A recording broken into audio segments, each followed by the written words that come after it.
Video is for Russell the Mighty. So on my birthday, October 18th, well, day before my birthday, October 17th of 2015, I found out I was losing my shop because my roommate, I guess, was out there when he shouldn't have been, with all the lights on, playing computer games loud as hell until 4 o'clock in the morning. He wasn't going to work, and a few other things, but basically he was covering his part of the expenses just barely, but I was glad for that, except he got us kicked out. I was trying to buy an S10 pickup from Veronica Randall and Brandon Ratner. I'd already paid in $200. I ended up letting Brandon and Veronica keep that $200 for helping me move. Josh, he moved out, and immediately he said that nobody would help him. That's why I let him move in. But he wasn't supposed to stay there. It was just for his stuff, and he wasn't supposed to bring that stupid couch, which took up 3/4 of my space. But when we got kicked out, I was only $100 short of paying off that S10 pickup and finally having a vehicle I could use. And my back was good. You know, I could have used my tools, and I could still run at that point. I don't remember what it's like to run. So on the 17th, we got kicked out. By the 20th, he was in a place, had a girlfriend, and had all sorts of drugs, and that's what he stayed in for the next 6 months, was his drugs and trying to chase vagina. Russell Huggins, after a few months, I was covering best I could, but I didn't have an income and I couldn't work. I'd lost my job, the one that Veronica Randall got me at Stone Lighting, because I hurt my back moving a 800-pound gun lathe that had been converted over to make World War I airplane engines in 1/5 scale. That was because my brother had an idea I liked, so I figured I'd try to help set him up so that he could do that when he got out of jail. He wanted me to call Mom and Dad and ask them to buy him a house in Boulder. Like, are you kidding me? All Mom's money goes up her nose, and Dad isn't going to spend any money on anybody that's not him. So, I spent the money to try to get him something that he could make some money with. I was going to show him how to do it. A guy named Les Cherney in Great Britain has the blueprints. Well, Les is dead. It's his son who I got the blueprints from. It was $110. I hurt my back moving that out of my shop and into a storage facility. After quite a few months of Josh not paying up and that bill needing to get paid, Russell gave me $800. Shit, I'd never borrowed more than $5 before then. He told me just to keep it. $800. So I paid up what was owed and paid up the next month. Cops still wouldn't leave me alone. Natalie had already rescued me by that point. Sort of. I mean, she helped me to alleviate the pressure on my back by taking me to storage to drop off the majority of the weight in my backpack. Natalie was fucking wonderful. She was the best thing that could have happened to me at that point in my life. Now, Russell Huggins, this isn't the first time that he did that. Russell Huggins, he's a Christian. He's also a good man. He's having problems with the law now, too. He wanted to blow me off like everybody else when this happened to me, and then it happened to him. In Boulder County, imagine that. So,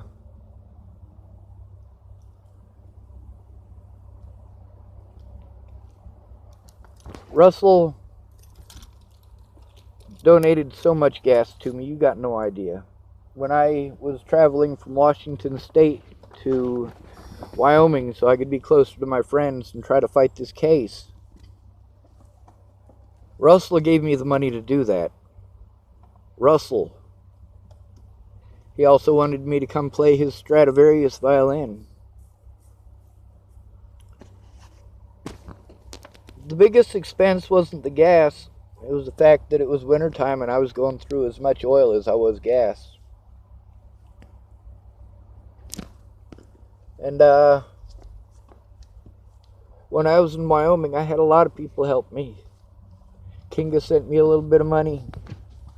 Russell sent me some money. Anna sent me some money. Alex sent me some money. I mean, it wasn't a lot, you know, but I was grateful to have it. It was enough to get gas so that I could move and not get my vehicle towed.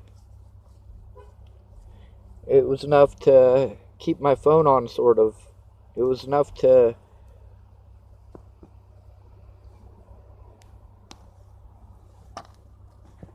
It was enough to go to Starbucks and use the internet. Then Russell, he was going to send me $3,500 so I could try to do something with it. Well, his ideas and mine were different on what the money should be spent on. He thought I should get an RV. But because of the Walmart policies and Western Union policies, he was only able to send $2,500. And he can't leave the state of Colorado, and I can't go to Colorado. And he didn't want to mess around anymore with the whole Key Bank fiasco. We lost $1,000 in that. So, uh-oh, my key's been on for a while. So,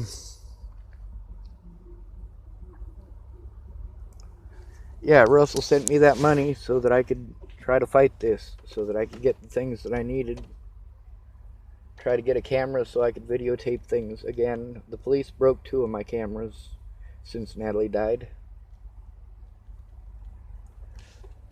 Those weren't cameras on my phone, those weren't cameras on my phone. Those were actual cameras that I bought because me and Darren O'Connor were gonna get some people's stories, like Kelly Henson's and Vic's information. And there's a lot of people out there that got stories they're willing to tell. We just didn't have the equipment for it. And then when I needed to tell my story and I needed to be able to videotape when I had police interactions, I needed to get another one because the first one got broke. They broke the second one in the Scottsbluff Hospital. They broke that and my headphones, and they claimed that they broke my computer, but my computer ended up being alright.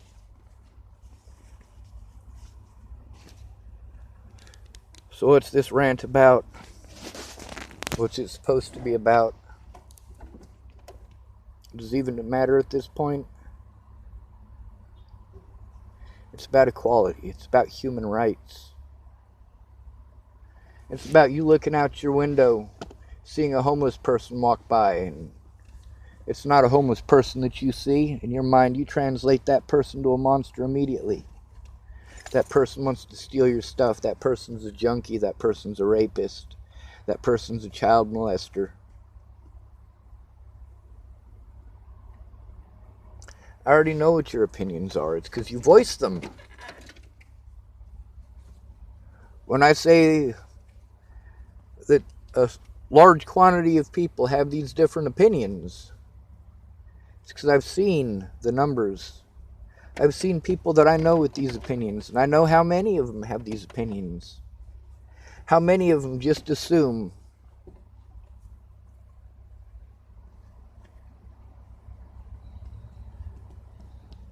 I don't know the right thing to do, but I know that when you guys say the right thing to do, you're usually wrong. The right thing to do is to call the police. Well, you're wrong on that. I don't fit the criteria for the police to give a fuck. Not without somebody who they do give a fuck about going in with me. A homeless person they know is not going to have the ability to sue them. But a drug dealer with half a pound of meth living in a house, or a dude who used to be in the military, who gets money from being in the military, molesting a child who lives in a house, well, that child molester has rights. And they'll observe his rights because they're afraid of getting sued for obstructing his rights, for violating his rights. But they have no fear of violating a homeless person's rights because they know there will be no consequences. Sammy Leon Lawrence IV, not homeless. Michelle Rodriguez, not homeless. Zaid Atkinson, not homeless.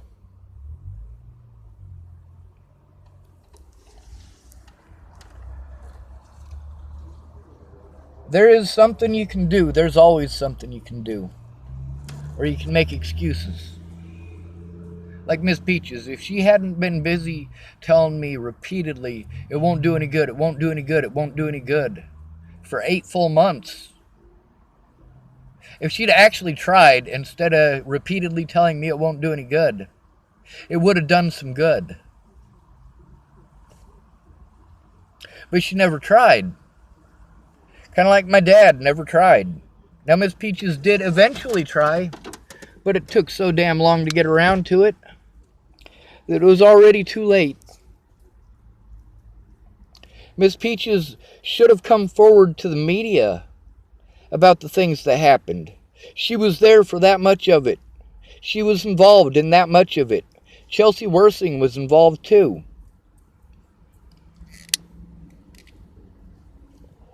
Chelsea Worsing and Rachel Klang, comprised my only positivity between when I left Virginia and when Natalie died.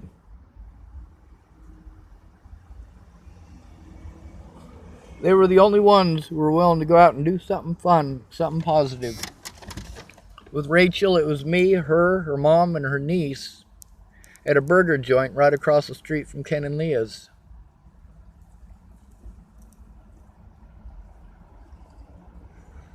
And all we did was talk. With me and Chelsea, we went to a dance on Pearl Street. I figured it was safe because there'd be so many people there, and there were. I even got to see a few people after the street dance that I knew without having to see the meth heads because they're afraid of large crowds. They see a large crowd while they're gacking the fuck out. They want to get the fuck out. They'll go find a dry creek bed to hang out in or a grove of trees. They'll go somewhere where there's not 200 autistic people flailing about.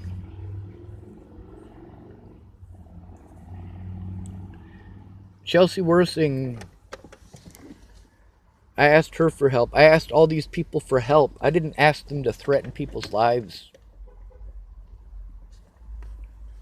I asked them to help put a stop to it. And I didn't ever get to explain to them what was going on because none of them had time. None of them had time. And it turns out they had plenty of time. They just didn't care. Derek Parrish. I was at Derek Parrish's house for 2 days. 3 days. I was at Miss Peach's 4 times for 3 to 4 days apiece.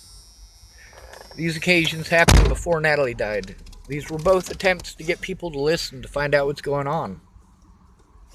At Miss Peach's house, it was issues with Bear, issues with her health and her vehicle, her being a mother, her having a lot of family in her house, having Bear there, and Raj's ex-girlfriend, and Raj's dad, and her mom, and the kids, and myself, and it's tough to make time, especially one-on-one time when you're a mom. The second time it was because Bear was being a dickhead with Raj's ex-girlfriend and basically making all of our lives hell. The third time Dawn was having a breakdown That's the upstairs neighbor where she used to live. And the fourth time, it was that call saying Natalie was missing that prevented it. But I went over there 4 times to talk to her about it. And she's willing to admit that. Derek Parrish doesn't give a fuck, neither does Joanna Taylor. See, none of these people defended me where they needed to. They argued on Facebook instead of taking it to a court of law, instead of taking it to the police. That I was fucking trying, I was overwhelmed. And they punished me for being overwhelmed. All of them. Derek took the opportunity while I was super fucking stressed over all the shit that's going on in my life. And I am begging for help. And Joanna said that she would take the time. And I'm there, and she's saying she'll take the time. But then she can't make the time because Derek's busy being a dick the whole time I'm there. Here's some food. No, I don't want your food, Derek. I don't want your food. I want you to stop and listen so that I can see my loved ones without having to worry about being threatened and assaulted. But we never got that far. Do you know why? Because Derek was busy throwing a tantrum for 2.5 days. I don't make these choices. I didn't choose for these people to do the things they did. I didn't choose for them to blow me off. I didn't choose for them to be too busy or for them to get sick or to have mechanical issues with their vehicles. Meanwhile, you still maintain that I must have chosen this. No, I'm speaking out because I've been abused as fuck. I'm speaking out because I was never allowed to defend myself. Not in court, not to the media, not to the Bollingers, not to Natalie's mother. Alicia, you should come forward and tell the truth. Because you destroyed a lot of lives by not doing so.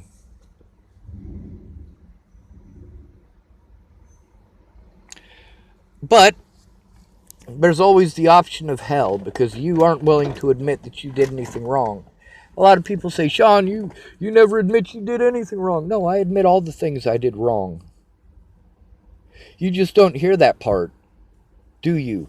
Then you come back later and you're like, oh, see, you did this, this, this, and this. Oh, really? And you said that I never admitted to anything that I did wrong because you just put out a list of shit that I did wrong. Things that I said that I did wrong. And you're trying to throw it back in my face. You can't throw it back in my face. I already admitted to it. So, if I already admitted to it, and the stuff that you're throwing in my face is literally screenshots of my typing, admitting to it, then how can you say that I never admit to doing anything wrong? You stupid son of a bitch. Meanwhile, hundreds of people threatened me. Lots of people saw it and didn't do a goddamn thing. This Gail Loudon or whatever her name is, she didn't say a goddamn thing about all these people threatening my life and harassing me in these Facebook groups. That woman was on Miss Shelley's payroll from the start. It's obvious she was one of those Kara Johnson type ladies just pretending. Based on the way that she was doing the things that she did. She put a blurry screenshot of what was supposed to be a protection order that nobody can fucking read. And then she's telling me, you know, you're lucky if you don't go to prison for fucking threatening them. I'm like, fuck you. No, fuck you, Gail. I threatened to take them to court, you dumb cunt. And I was never served a protection order.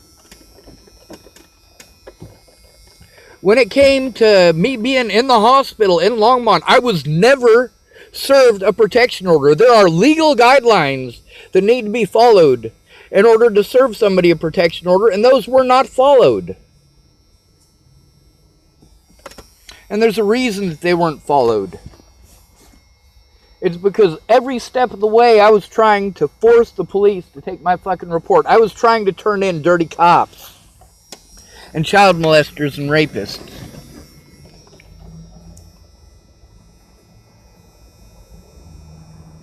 The victim has to turn them in, right? I don't care. I will turn them in. Because just because Jamie Curtis doesn't want to have any further issues with it, doesn't mean that there aren't going to be further issues with it because she chose to ignore it.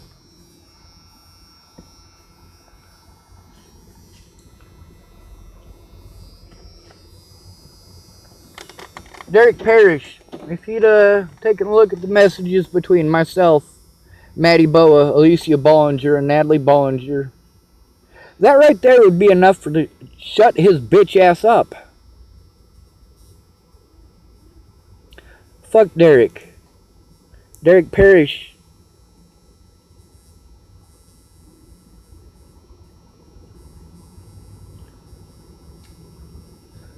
I'm glad you're in pain. But you're not in nearly enough pain.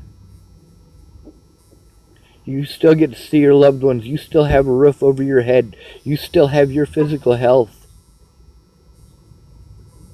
You get to see your friends. You get to see your family. You're a fucking bitch, Derek.